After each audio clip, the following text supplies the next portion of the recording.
Circle Urban Ministries is a community development nonprofit organization working toward the day people in underserved communities have a safe and healthy place to live, learn and play. Circle provides a 360-degree approach to community development. Here's how. 1. Circle identifies deteriorating and underutilized community assets. 2. Then, Circle partners with other organizations to rehabilitate identified community assets. 3. Circle generates consistent revenue by renting the rehabilitated asset to nonprofit community partner agencies who provide a needed community service. 4. Lastly, Circle reinvests the revenue into community programming. Using this business model, Circle is able to provide high-quality, after-school programming for more than 150 youth and teens. A food pantry that serves more than 400 people per month. A crisis intervention program that serves more than 150 people per month. According to census data, the Austin community is home to 97,600 residents. Through various partnerships, Circle's campus serves more than 9,600 individuals a year. That's nearly 10% of all Austin residents. Circle's partners include Catalyst Circle Rock Charter School, which serves 520 scholars each year. Rock Church with more than 100 members. PCC Wellness, who serves more than 7,000 patients each year. And many more. To learn more about Circle Urban Ministries, or to become a partner, call James Borishay, Circle CO, at 708-406-5544.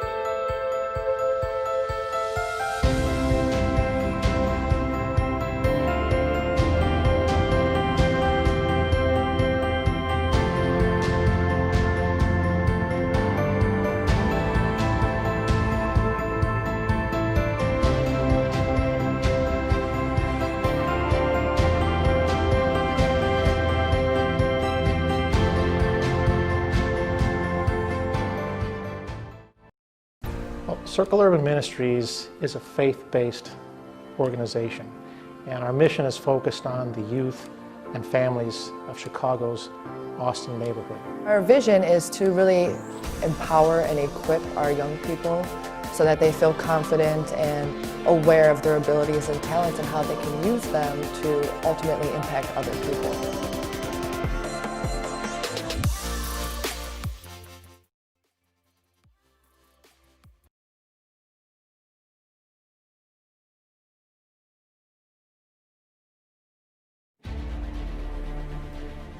Hey, what's up everybody? It's James Borishay and welcome to another virtual chapel. I'm so excited. Today we're going to be talking about the price of blood.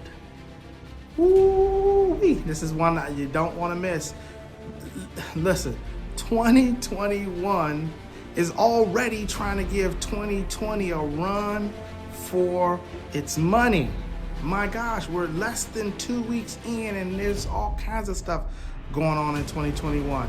So listen, this Bible study though is one you don't want to miss. Listen, you might hear noises in the background. I'm recording in my home. You might hear lions, tigers, and bears. We got 2 dogs, well actually 3 dogs. So don't disregard all the background noise. Let's hop to it. The scripture that we're going to be talking about is in Matthew 27. And it's the story of when Pontius Pilate, they had brought Jesus Christ to Pontius Pilate, and Pontius Pilate decided to wipe his hands of the whole situation. Turn it, Matthew 27, we're going to start with verse 1.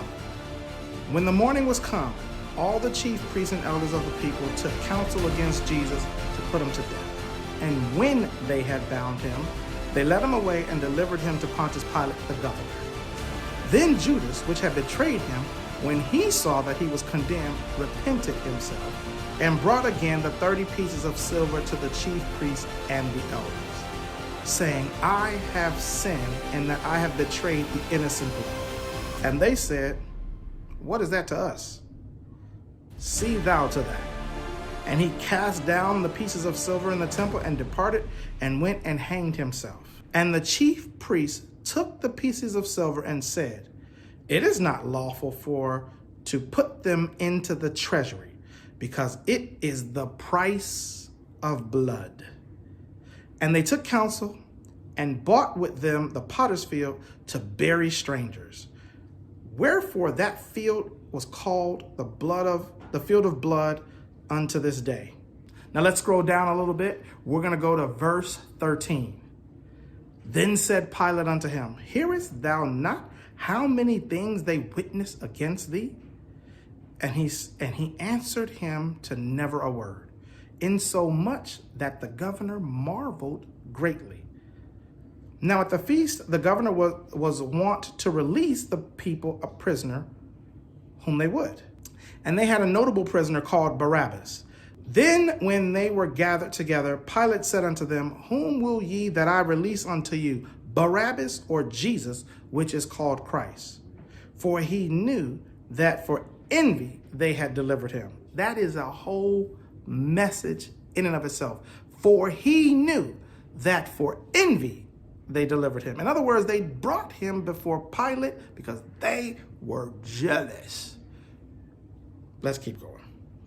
When he sat down on the judgment seat, his wife sent unto him, saying, have thou nothing to do with that just man? For I have suffered many things this day in a dream because of him. But the chief priests and the elders persuaded the multitude that they should ask Barabbas and destroy Jesus. The governor answered and said unto them, whether of the twain will ye that I release unto you? They said, Barabbas. And the governor said, why? What evil hath he done? But they cried out the more, saying, let him be crucified. When Pilate saw that he could not prevail nothing, but that rather a tumult was made, he took water and washed his hands before the multitude, saying, I am innocent of the blood of this just person. See ye to it. Wow. There's a lot to unpack here, and I'm going to try to do it in 5 minutes. Ready? Buckle your seatbelts. Let's go. So Jesus was betrayed by Judas. Jesus was taken into custody. The whole thing was orchestrated by the chief priests at the highest levels of the church and the elders. So the highest levels of the church, they orchestrated this whole thing. Now, what strikes me as odd is the people who were supposed to be guarding what was sacred, the people who were supposed to be the representatives of God on the earth. Those were the people who struggled the most to recognize Christ. Let me say that again. The people who were put on earth to demonstrate to the world what God looked like. Those were the people who struggled the most to recognize the Messiah. I find that eerily similar to what's going on in our world today. Isn't it odd that those of us who are here to represent God, those of us who are here to show the world what Christ looks like, oftentimes we're the ones who struggle to recognize him. And on top of that, when they recognize that this could possibly be the Messiah, actually, let's go back, because I don't even know that they recognize that this could be the Messiah. They were jealous that he is taking people away from them. So he is drawing people away from what they need, which means he's drawing people away. He's drawing financial resources away, because what a lot of people don't tell you is Jesus, when he traveled with a treasurer, or he traveled with the money. His money man was Judas. So Judas was his treasurer. So when Jesus, the more followers Jesus had, the less followers the chief priests and the elders had. See, it always comes down to money. And this case is no different. Here's how. Watch. Judas, who betrayed Jesus for money, brings the money back to the chief priest and back to the elders and says, look, I made a mistake. I don't want it. And they said, hold it. That's not our problem. And so he gives it back to them, and they said, we're not taking this. In fact, they had a meeting and said, listen, what should we do with it? We can't put it back in the treasury. In other words, we can't put it back with our good money because this is the price of blood. So watch what they do with it. They take the money and decide, you know what? We're gonna help ourselves feel better, and we're gonna use this money for good. We're gonna buy a field and where we can bury strangers. In other words, we're gonna use this money to help the poor. People who come into the land and people who may not have family and people who have been killed in the land. We're gonna use this money and we're gonna put it here and we're gonna buy a field and we're gonna bury strangers in the land. So now they feel good about doing a bad thing. And see, this is what happens a lot in our society today. So instead of righting the wrong and going back to Pontius Pilate and saying, look, he's an innocent man. Really, we're just jealous. He's an innocent man. Let's give us Jesus instead of Barabbas. They decided, nope, we're gonna buy this field and use this field to show the world that we're doing something good. See, the field was a real grand gesture.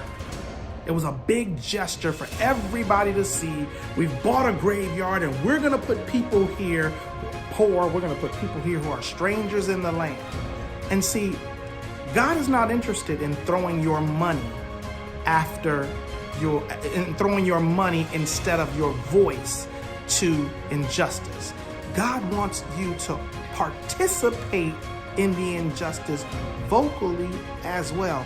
Now watch, when Pilate saw what was going on, he had an opportunity to stop it. He had an opportunity to stop it. But he would have taken a lot of flack for stopping.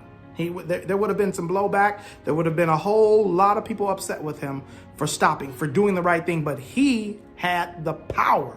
He was the last line of defense to right a wrong. And his wife told him, don't you get involved with that. Don't you be the one who sentenced him to death, because I have seen things in my dreams. And what he did, I was struggling with what he did. He took his hands, washed them, and said, I'm innocent. I don't want anything to do with, I don't want to be at fault for killing this innocent man. So you guys are going to be the ones to do it. He had the opportunity right then, right there, to speak up to an injustice he was watching. He had the ability right then to say something. He had the ability to stop it, to do something, to get involved, and he washed his hands.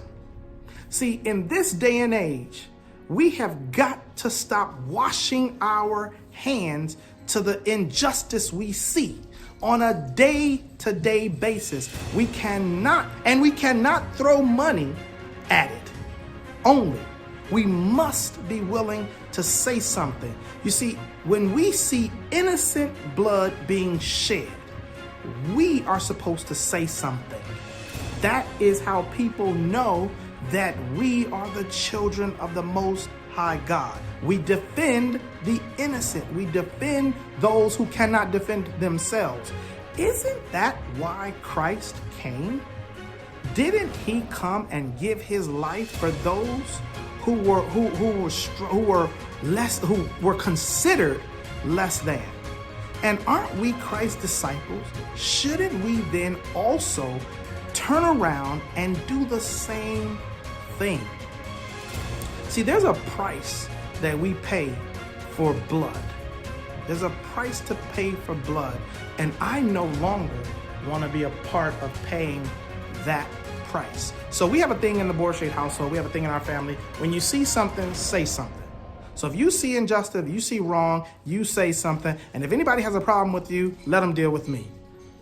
And so I want to challenge you. I'm going to encourage you the same way. If you see something, say something. Will you lose some people? Yes. But those aren't real friends. Those aren't people who are designed to be in your life for the rest of your life. You will never lose people who truly love you. You will never lose people who are always who are with you. You will lose people who are in your corner for the cause, but you will never lose people who are there for you. So when you see something, say something. I pray that this virtual chapel has been a blessing to you. If it has been, if you're watching on YouTube, hit the subscribe button, hit the like button. If you're watching on Facebook, hit the like button, share it in your group, create a watch party. We're going to be coming back to you all next week, Tuesday. Love you. James Bourche, take care. God bless.